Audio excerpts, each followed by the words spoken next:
My best friend made me lie to authorities about her break-in. Then I found out she framed him to win her custody case. The call came at 2:47 a.m. I know because I stared at the clock for 3 full seconds before answering, trying to decide if it was worth waking up for. When I swiped, all I heard was sobbing. He broke in. My best friend Vanessa's voice cracked. He took it. He took my laptop. I sat up. What? Who? Brett. She gasped between words. He broke in while I was asleep. I woke up and he was just standing there. He grabbed it off my desk and ran. Brett, her ex. The guy she'd been fighting in court for months over their daughter. Are you okay? Did he hurt you? No, but she choked. He said he needed to delete messages, that I had stuff on there that would ruin him in court. He said I'd regret keeping evidence. My pulse kicked up. Call the police, right now. I already did. They're on their way. Can you come over? Please, I can't do this alone. I was already pulling on jeans. I'm coming. When I got to her apartment, 2 officers were standing in the doorway. Vanessa sat on the couch, arms wrapped around herself, mascara streaked down her face. She looked up when I walked in, and her eyes went wide with relief. This is my friend, she said. She was here earlier. She heard him. I blinked. I hadn't been here earlier. One of the officers turned to me. You were here tonight? Vanessa stared at me. Her eyes were red and desperate. She mouthed, please. Yeah, I said. I stopped by around 10. The officer pulled out a notepad. Did you hear or see anything unusual? Vanessa's hands were shaking. She looked like she might collapse.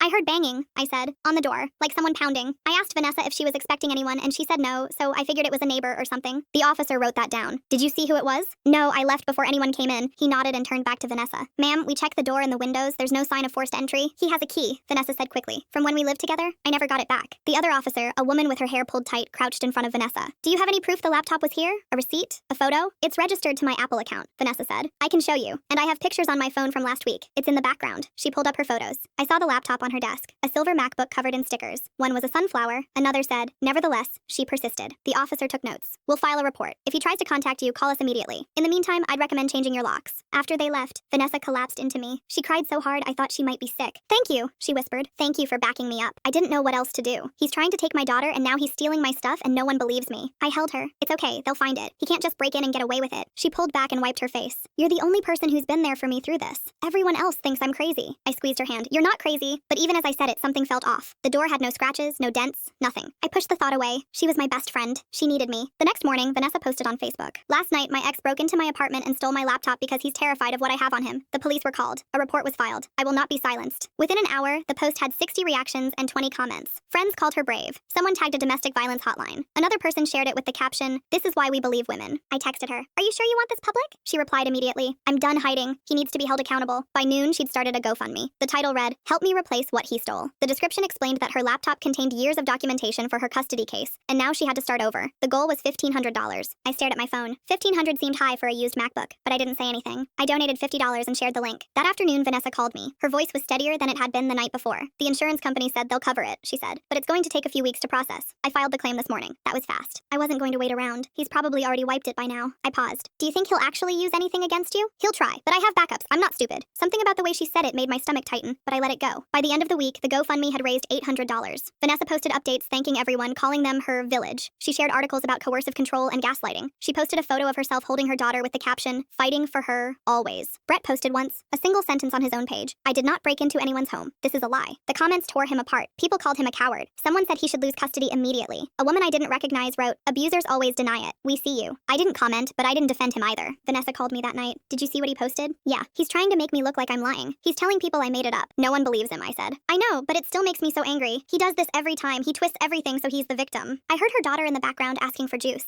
I have to go, Vanessa said, but thank you for everything. I don't know what I'd do without you. After we hung up, I sat on my couch and stared at the wall. I replayed the night in my head. The officers checking the door. Vanessa's face when she mouthed please. The way she'd pulled up the photos so quickly, like she'd been ready. I opened Facebook and scrolled through her posts. She'd shared the GoFundMe 3 more times. She'd tagged local news stations. She'd posted a screenshot of Brett's denial with the caption, this is what gaslighting looks like. Her friends were furious on her behalf. Someone suggested organizing a protest outside his apartment. Another person said they'd testify as a character witness if it came to that. I closed the app and tried to sleep, but I kept thinking about the door. No scratches, no dents, nothing. The next day, I ran into one of Vanessa's coworkers at the grocery store. She recognized me from photos. You're Vanessa's friend, right? She said. I saw what happened. That's so scary. Yeah, I said. It was a rough night. She's so strong. I don't know how she's holding it together. She lowered her voice. Honestly, I never liked Brett. He always seemed controlling. I nodded, but I didn't say anything. She's lucky to have you, the coworker continued. She said you were there when it happened, that you heard him. I heard something, I said carefully. She squeezed my arm. Well, I'm glad she wasn't alone. After she walked away, I stood in the cereal aisle and felt my hands go cold. That night, Vanessa posted again. This time, it was a long caption caption about how trauma changes you, how she was learning to trust herself again, how she refused to let fear control her life. The post ended with a link to her GoFundMe and a reminder that every dollar helped. I didn't share it. 2 days later, she texted me, "Hey, can you write a statement for my lawyer? Just about what you heard that night? It doesn't have to be long." I stared at the message. "Sure," I typed. "I'll send it over this weekend." I didn't write it. Instead, I kept scrolling through her posts, looking for something I couldn't name. She'd updated her profile picture to one of her and her daughter. She'd shared an article about parental alienation. She'd posted a photo of a new laptop. A loaner from a friend, she said, until the insurance came through. The comments were full of support. People called her resilient. Someone said she was an inspiration. I closed my phone and tried to ignore the knot in my stomach. But when I went to bed that night, I kept seeing her face. The way she'd looked at me when the officer asked if I'd heard anything. The way her voice had cracked when she said please. I told myself I'd done the right thing. She was my best friend. She needed me. But I couldn't shake the feeling that something was wrong. I kept putting off the statement. Every time Vanessa texted asking about it, I said I was busy or that I'd get to it soon. She didn't push, but I could feel her frustration in the short responses she sent back. On Thursday, I was supposed to meet her for coffee. She canceled an hour before, saying her lawyer needed her for a last-minute call. I felt relieved and guilty at the same time. That night, I couldn't sleep. I kept replaying the scene in her apartment. The officers checking the door frame, the way Vanessa had her photos ready, the speed at which she'd filed the insurance claim. I opened Facebook and started scrolling, not looking for anything in particular, just trying to quiet my brain. That's when I saw it. The listing was 3 posts down in Marketplace. Silver MacBook Pro, barely used, asking price $1,200. The photo showed it sitting on a wooden table, screen dark, but reflecting the room behind it. I recognized the stickers immediately, the sunflower. The nevertheless, she persisted decal. A small rainbow flag near the trackpad, even the dent on the bottom left corner where Vanessa had dropped it last year. My hands went numb. I clicked into the listing. The seller's name was Rachel Mendez. The profile picture showed a woman I'd never seen before, but the account had been created 2 weeks ago and had no other posts. The description read, "Excellent condition, works perfectly, just upgrading to a newer model." I zoomed in on the photo. In the reflection on the screen, I could see part of a room, a bookshelf, a lamp, and in the corner, barely visible, the edge of a couch I recognized. Vanessa's couch. I screenshotted the listing. Then I went back to Vanessa's Facebook and scrolled through her photos until I found the ones she'd shown the police. I compared them side by side. Same laptop, same stickers, same dent. I sat there for 20 minutes staring at my phone, trying to make it make sense. Maybe someone had stolen it from Brett and was selling it now. Maybe this Rachel person had bought it from him and didn't know it was stolen. But the reflection, the couch, the bookshelf. I opened the listing again and clicked on Rachel Mendez's profile. No friends, no posts, no photos except the profile picture, which looked like a stock image, a fake account. My stomach turned. I called Vanessa. It rang 4 times before going to voicemail. I hung up and stared at the ceiling. My brain felt like it was moving through mud. She'd lied. She'd lied to the police, to her friends, to me. She'd made me lie. I thought about the GoFundMe, $800. I thought about Brett's post, the one everyone had torn apart. I thought about the custody case and how this would look in court. I opened my laptop and went back to Marketplace on the desktop. I took more screenshots, the listing, the profile, the reflection in the screen. I saved them all in a folder and labeled it with the date. Then I sat there, hands shaking, trying to figure out what to do. If I confronted her, she'd have an excuse. She always did. She'd say someone hacked her account, or that it wasn't really her laptop, or that I was misunderstanding. If I told Brett, he'd use it against her. But he'd also want to know why I'd lied for her in the first place. If I told the police, Vanessa would know it was me, and she'd lose everything. I closed my laptop and tried to sleep, but every time I shut my eyes, I saw her face.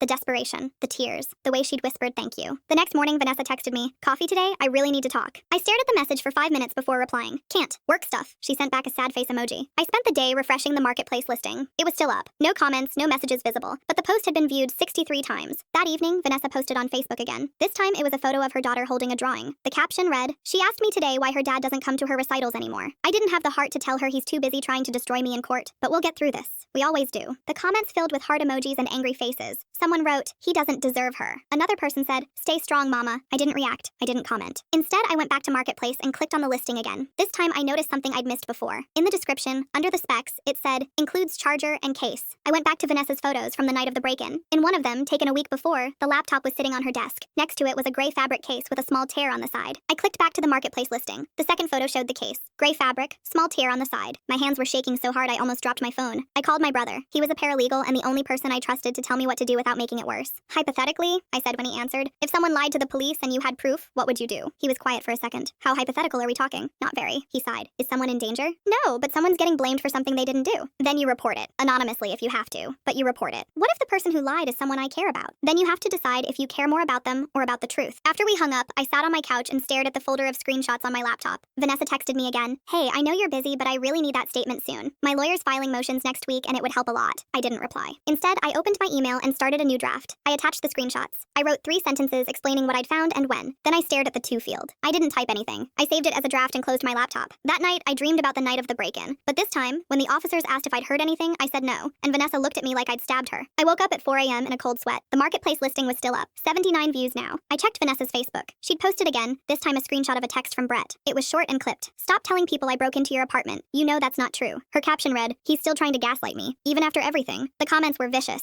People called him a liar, a manipulator, a deadbeat. Someone said they hoped he never saw his daughter again. I closed the app and opened my email draft. My cursor hovered over the to field. I thought about Vanessa's daughter. I thought about Brett. I thought about the $800 and the insurance claim and the custody hearing. I thought about the night Vanessa had looked at me and mouthed, please. Then I thought about the door. No scratches, no dents, nothing. I typed in the email address for the local police department's tip line. I reread the email 3 times. I deleted my name from the signature. I changed the subject line to anonymous tip regarding false police report. Then I moved my cursor to the send button and stopped. Vanessa texted me. Are you okay? You've been really distant lately. I looked at my phone, then at my laptop screen. I hit send. The email disappeared from my drafts. A confirmation message popped up. Your message has been sent. I closed my laptop and sat in the dark, waiting for my hands to stop shaking. I didn't sleep. I kept checking my email, waiting for a bounce back or an error message, but nothing came. The tip line had received it. Someone would read it. Someone would look at the screenshots. I turned off my phone at 6 in the morning because I couldn't stand seeing Vanessa's name on the screen. By noon, I turned it back on. 12 texts from her. Hey, are you okay? I'm getting worried. Did I do something wrong? Please, just let me know you're alive. The last one came in 10 minutes ago. I'm coming over. I typed back immediately. I'm fine, just dealing with some stuff. I'll call you later. 3 dots appeared, then disappeared, then appeared again. Okay, love you. I put the phone face down on the table. That afternoon, Vanessa posted again. A photo of her daughter at the park, smiling on a swing. The caption read, trying to give her normal moments while everything else falls apart. Brett's lawyer filed another motion today. They're claiming I'm unstable, but I have proof of everything he's done and the truth will come out. 200 reactions in an hour. The comments were full of outrage on her behalf. I closed Facebook and opened Marketplace. The listing was gone. My stomach dropped. I refreshed the page. Still gone. I searched Rachel Mendez. The profile was gone too. She'd deleted it. I grabbed my laptop and opened the folder with the screenshots. They were still there. The listing, the reflection, the case with the tear. I exhaled and closed the laptop. That night, Vanessa called. I let it ring. She called again. I turned off my phone. The next morning, I got an email from my brother. Did you report it? I didn't reply. Vanessa posted a video. She was sitting in her car, no makeup, eyes red. She talked directly to the camera. I've been getting messages from people saying I should just drop the custody case, that I should stop fighting, that I'm making things harder for my daughter by keeping this going. Her voice cracked. But I can't. I can't let him win. He broke into my home. He stole my property. He's trying to silence me, and I won't let him. She wiped her eyes. If you've donated to my GoFundMe or shared my posts or just sent me a kind message, thank you. You're the reason I'm still standing. The video had 300 reactions by the time I closed the app. I went to the grocery store to get out of my apartment. I was in the checkout line when I saw Vanessa's coworker again. She waved. Hey, how's Vanessa doing? She's okay, I said. I saw her video. God, that poor woman. I can't believe Brett's putting her through this.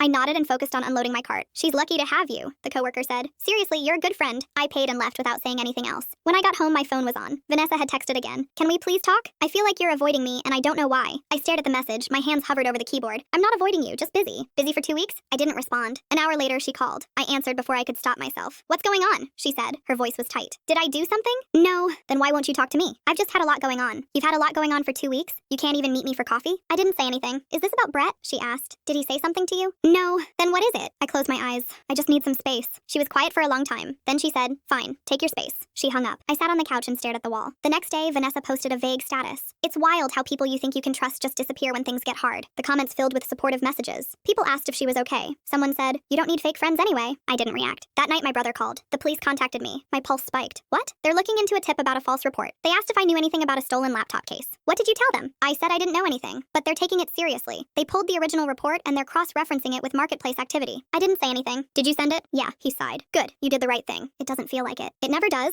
After we hung up, I opened Facebook. Vanessa had posted again. This time it was a screenshot of her insurance claim status. Still waiting, the caption read. But at least the process is moving forward. One step closer to replacing what he stole. I closed the app and opened my email. No new messages. 2 days later, Vanessa texted me. The police called me. They want to ask more questions about the break-in. Do you know anything about that? I stared at the message. No, I typed. They said someone sent them a tip. They wouldn't say what it was. I didn't reply. This is Brett, she wrote. He's trying to make me look like a liar. He probably sent them something fake. I turned off my phone. That afternoon, I saw her post again. The harassment continues. Brett is now filing false reports to try to discredit me, but I have nothing to hide. The truth is on my side. The comments were full of anger. People called Brett desperate. Someone said he should be arrested for filing a false report. I felt sick. That night, I couldn't stop thinking about the night of the break-in. The way Vanessa had looked at me. The way I'd lied without hesitating. The way the officers had written down everything I said. I opened my laptop and looked at the screenshots again. The listing, the stickers, the reflection. I thought about Brett, about his daughter, about the custody hearing. I thought about the $800 and the insurance claim and the GoFundMe. I thought about Vanessa's voice when she'd said, "You're the only person who's been there for me." Then I thought about the door. No scratches, no dents, nothing. I closed my laptop and tried to sleep, but I kept seeing her face. The desperation, the tears, the way she'd mouthed, "Please." The next morning, Vanessa called. I didn't answer. She left a voicemail. I know you're mad at me for some reason, but I really need you right now. The police are asking questions and I don't know what to tell them. Please call me back. I deleted the voicemail. That afternoon, my brother texted. They're moving forward with an investigation. They found the Marketplace listing in a cached search. It's happening. I didn't reply. Vanessa posted again. Feeling so alone right now. The people I thought would would stand by me are nowhere to be found, but I'll keep fighting. For my daughter. Always. The comments were full of support. People told her to stay strong. Someone said, "You don't need anyone but yourself." I closed the app and sat in the dark. That night, I got a text from a number I didn't recognize.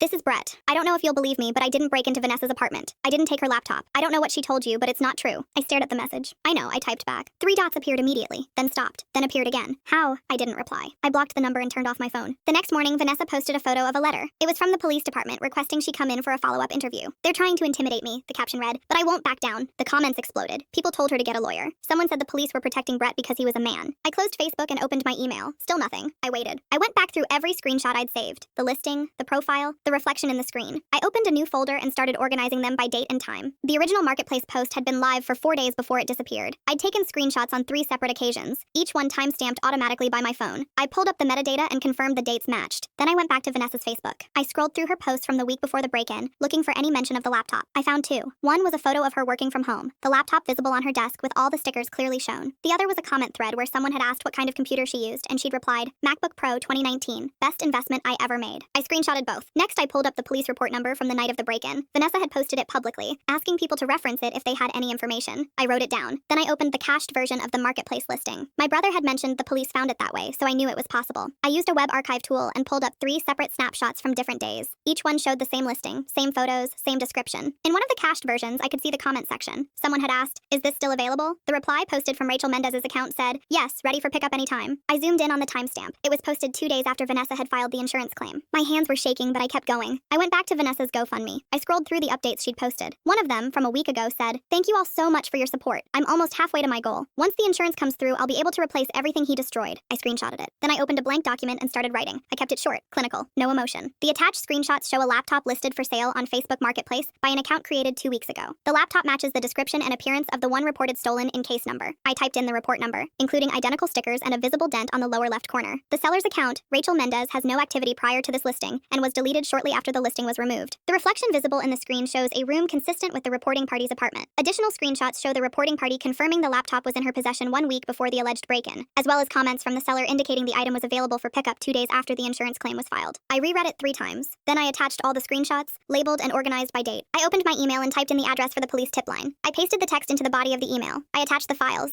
Then I sat there staring at the send button. Vanessa texted me, "Hey, I'm going to the police station tomorrow for that follow-up interview. I'm really nervous. Can you come with me?" I looked at my phone, then at the email draft. "I can't," I typed back. "I have work. Can you get out of it? I really don't want to do this alone." "I'm sorry, I can't." 3 dots appeared, then disappeared. "Okay," she finally sent. I put my phone down and looked at the email again. I thought about the night of the break-in, the way I'd lied without hesitating, the way Vanessa had looked at me with so much relief and gratitude. I thought about Brett, about the comments calling him an abuser, about the custody case and how this would look in court. I thought about Vanessa's daughter, about the GoFundMe, about the $800 from people who believed they were helping someone in crisis. I moved my cursor to the send button. My phone buzzed. Another text from Vanessa. "I know things have been weird between us lately, but I need you to know how much you mean to me. You're the only person who's been there through all of this. I don't know what I'd do without you." I closed my eyes. Then I hit send. The email disappeared. The confirmation message popped up. I closed my laptop and sat in the dark. The next morning, I woke up to 6 missed calls from Vanessa. No voicemails, just calls. I didn't call back. She texted at noon. "The police asked me about a marketplace listing. They said someone sent them screenshots. Do you know anything about this?" I stared at the message. "No," I typed. "They're saying I posted my own laptop for sale? That I faked the whole thing?" I didn't reply. "This is insane. Someone is setting me up. It has to be Brett. He must have hacked my Facebook or something." I turned off my phone. That afternoon, I checked Facebook from my laptop. Vanessa had posted, "I'm being accused of something I didn't do. Someone created a fake account using my information and is trying to frame me. The police are investigating, but in the meantime, I'm being treated like a criminal. This is what happens when you try to hold an abuser accountable. They find new ways to destroy you." The comments were split. Some people were supportive, saying the system was rigged against victims. Others were quieter, asking questions. One person wrote, "I hope they figure out the truth, whatever it is."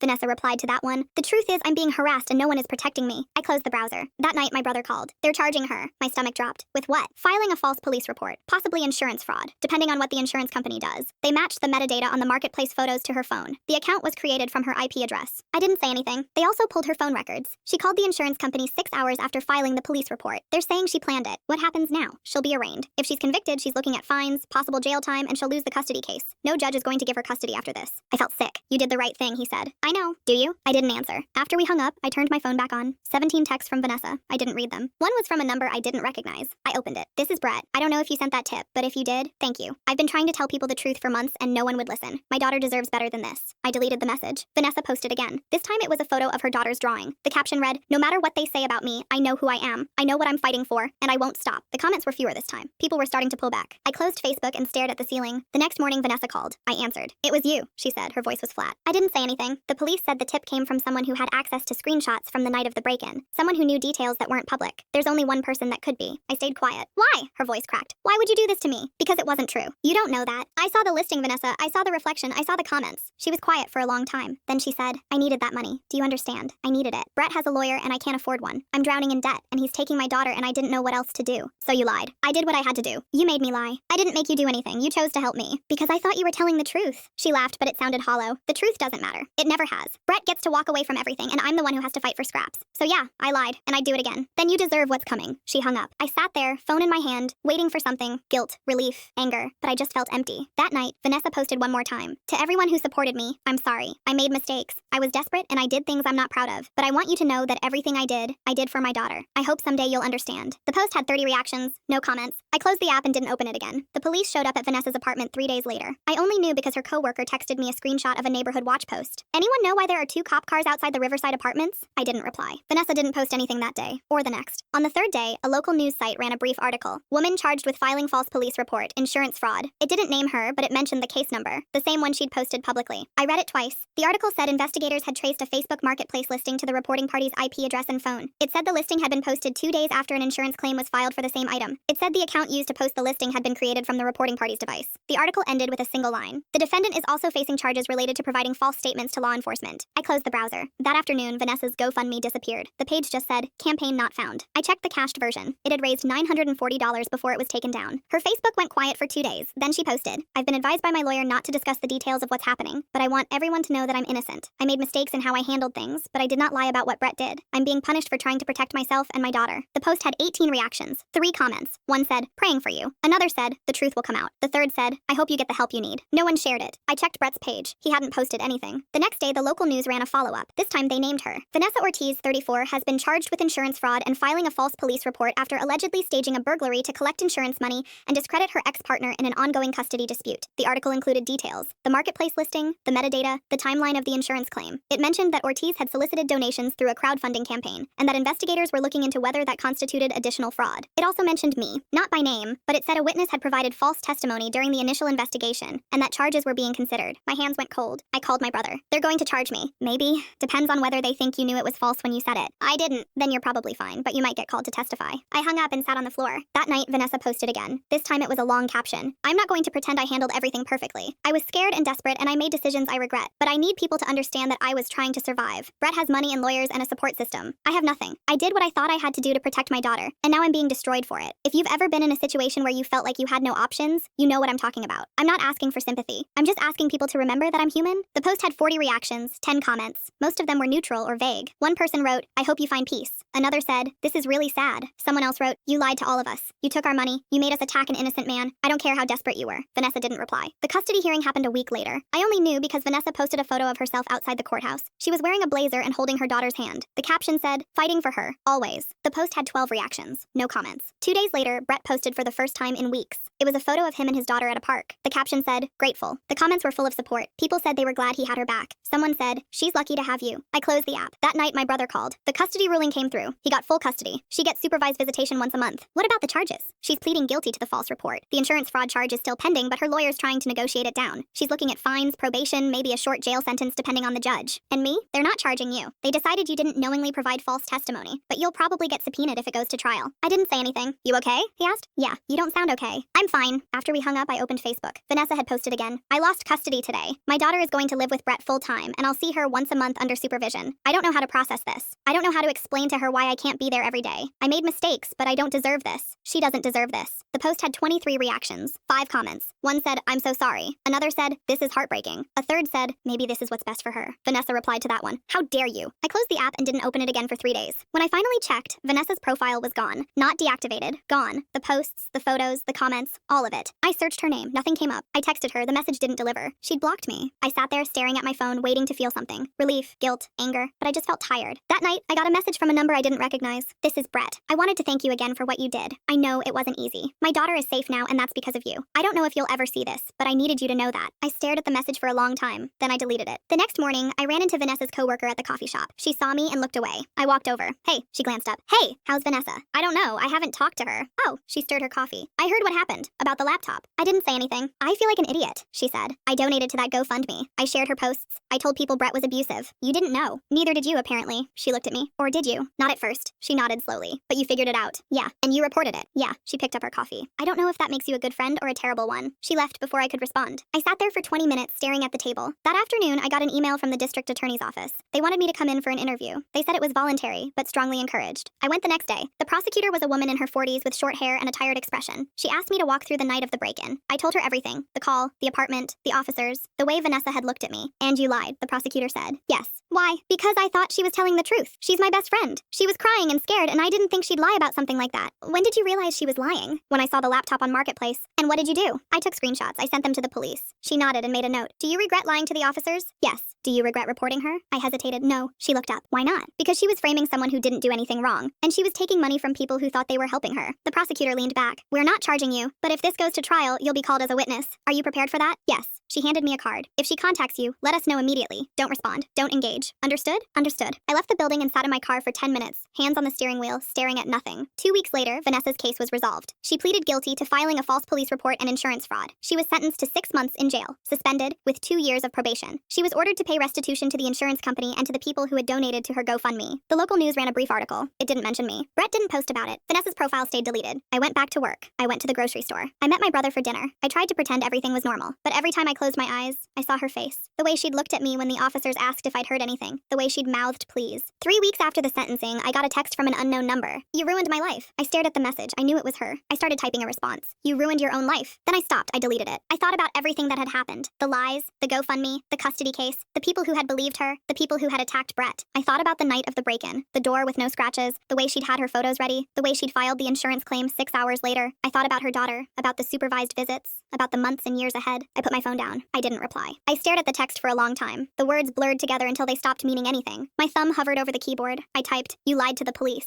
You lied to me. You took money from people who trusted you. You tried to destroy someone who didn't do anything wrong. I read it back. Then I deleted it. I typed again. I gave you every chance to tell the truth. Deleted. You made me lie for you. Deleted. I put the phone face down on the table and walked to the window. The street outside was quiet. A car passed. Someone walked a dog. I picked up the phone again. The message was still there, sitting at the top of my notifications. You ruined my life. I thought about her daughter, about the supervised visits, about the courtroom and the sentencing and the restitution payments she'd be making for years. I thought about Brett, about the months he'd spent being called an abuser by people who didn't know him, about his daughter asking why her mom wasn't there anymore. I thought about the $800, about the people who'd shared her posts and donated and believed every word. I thought about the door. No scratches, no dents, nothing. I opened the text thread one more time. My fingers hovered over the keyboard. Then I locked the phone and set it on the counter. You did that yourself, I said to the empty room. I didn't send anything back. I blocked the number, deleted the thread, and went to bed. Thanks for watching. Don't forget to subscribe, like, and drop your favorite part in the comments. See you in the next one.